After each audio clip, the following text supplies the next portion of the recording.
চিংড়ির মালাইকারি তো অনেকেই খেয়েছেন। একবার এইভাবে বানিয়ে দেখুন দই চিংড়ি। কথা দিচ্ছি এই একটা পদ দিয়েই কিন্তু পুরো এক থালা ভাত শেষ হয়ে যাবে। নমস্কার বন্ধুরা, আমি প্রতিমা আর আপনারা দেখছেন প্রতিমা লাইফস্টাইল। তো আমি প্রথমেই চিংড়ি মাছগুলোকে ভালোভাবে পরিষ্কার করে ধুয়ে নিয়েছি। এবার দিয়ে দিলাম পরিমাণ মতো নুন এবং সামান্য একটু হলুদ দিয়ে ভালোভাবে চিংড়ি মাছগুলোতে মেখে নেব।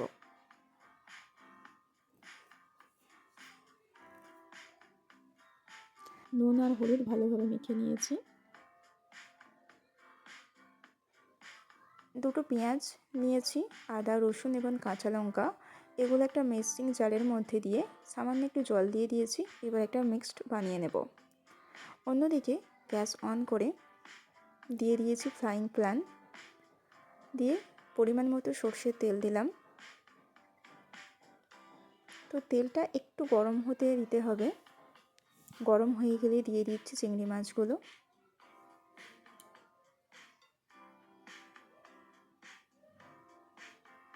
চিংড়ি মাছ কিন্তু ভাজতে বেশি সময় লাগে না, খুব অল্প সময়ে চিংড়ি মাছ ভাজা হয়ে যায়।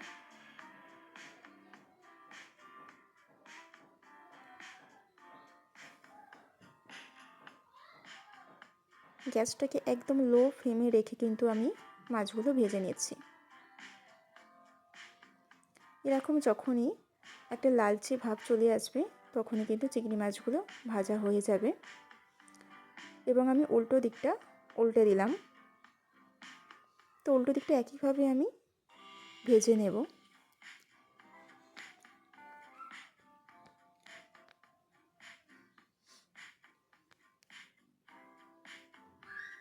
দেখতেই পাচ্ছেন চিংড়ি মাছটা আমার ভাজা হয়ে গিয়েছে। এবার আমি তুলে নিচ্ছি।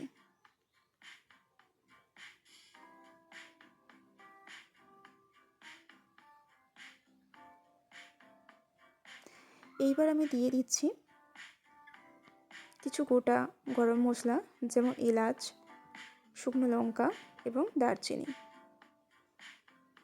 এবং দিয়ে দিলাম কয়েকটা গোলমরিচ। তো এই গোটা গরম মশলাগুলো একটু ভেজে নেব।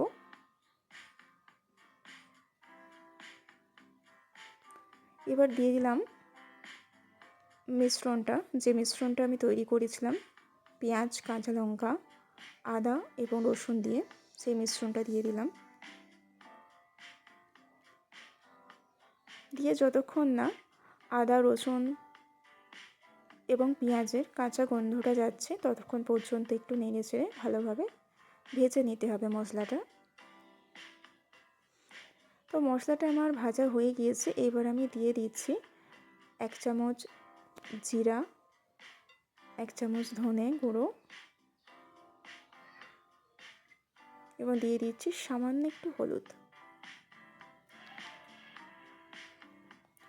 দিয়ে ভালোভাবে নেড়ে চেড়ে আরেকটু মশলাটা আমি ভেজে নেব।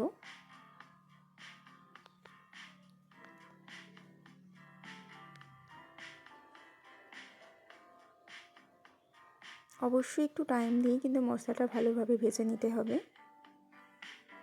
তো মশলাটা যখন ভাজা হয়ে যাবে তখন আমি দিয়ে দিচ্ছি পোস্ত বাটা।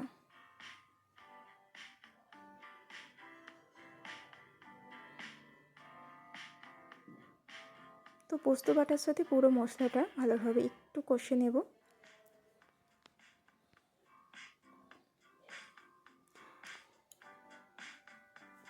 তারপর পোস্ত বাটার কাপটার মধ্যে যে জলটা ছিল আমার, সেই জলটা কাপটা একটু ধুয়ে আমি দিয়ে দিলাম। দিয়ে তারপরেও কিন্তু বেশ কিছুক্ষণ একটু ভালোভাবে কষে নিয়েছি। নিয়ে দিয়ে দিলাম ক্যাপসিকাম কুচি।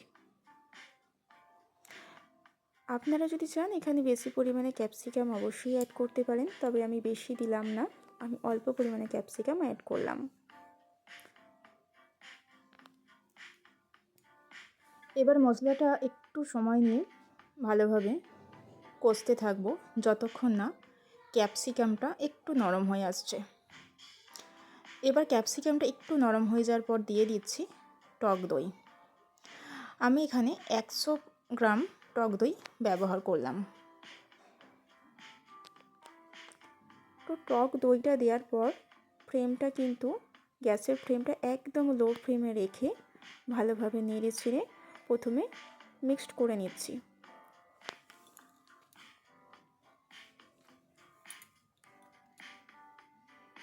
তো তারপর আমি ভালোভাবে একটু মিশ্রণটাকে কষে নিচ্ছি। দেখতেই পাচ্ছেন যখন এইভাবে তেল ছেড়ে দেবে উপর থেকে তখন বুঝতে হবে যে মশলাটা কিন্তু একদম রেডি হয়ে গিয়েছে। তো আমার এখানে মশলাটা কিন্তু একদম রেডি হয়ে গিয়েছে। তো এইবার আমি দিয়ে দিচ্ছি ভেজে রাখা চিংড়ি মাছগুলো।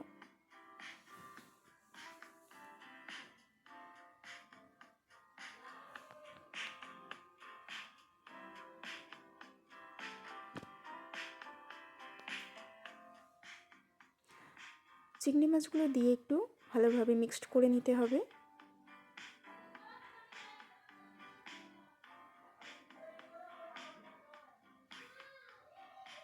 চিংড়ি মাছ রান্না করতে কিন্তু বেশি সময় লাগে না, একদমই খুব অল্প সময়ের মধ্যেই কিন্তু চিংড়ি মাছ রান্না হয়ে যায়। এবার আমি সামান্য একটু জল দিলাম।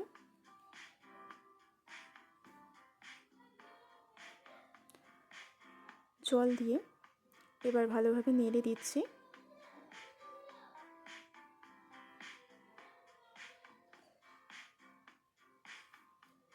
এবার আমি এটা 10 মিনিটের মতো ফুটিয়ে নেব। মিডিয়াম ফ্লেমে রেখে আমি একটু ফুটিয়ে নেব 10 মিনিট।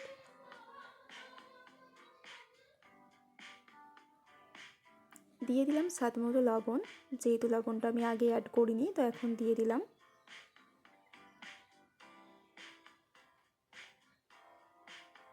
দেখতেই পাচ্ছেন আমার 10 মিনিট আমি ফুটিয়ে নিয়েছি। আমার কিন্তু একদম রেডি হয়ে গিয়েছে পারফেক্ট দই চিংড়ি। দেখতেই পাচ্ছেন কালারটা কত সুন্দর হয়েছে। তো এইভাবে অবশ্যই কিন্তু আপনারাও বাড়িতে তৈরি করে নিতে পারেন দই চিংড়ি রেসিপি।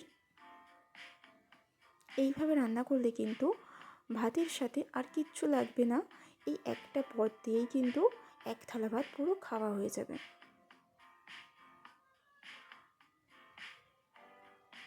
আর এই চিংড়ি মাছের মালাইকারির স্বাদ কিন্তু অসাধারণ হয়েছিল। এইভাবে তৈরি করে আপনারাও অবশ্যই বাড়িতে দেখতে পারেন।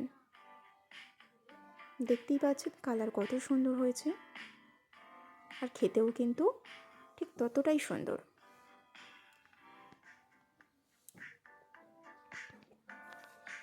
আপনাদের যদি ভালো লেগে থাকে তাহলে অবশ্যই কিন্তু লাইক, শেয়ার এবং কমেন্ট করবেন এবং সাবস্ক্রাইব করে পাশে থাকবেন।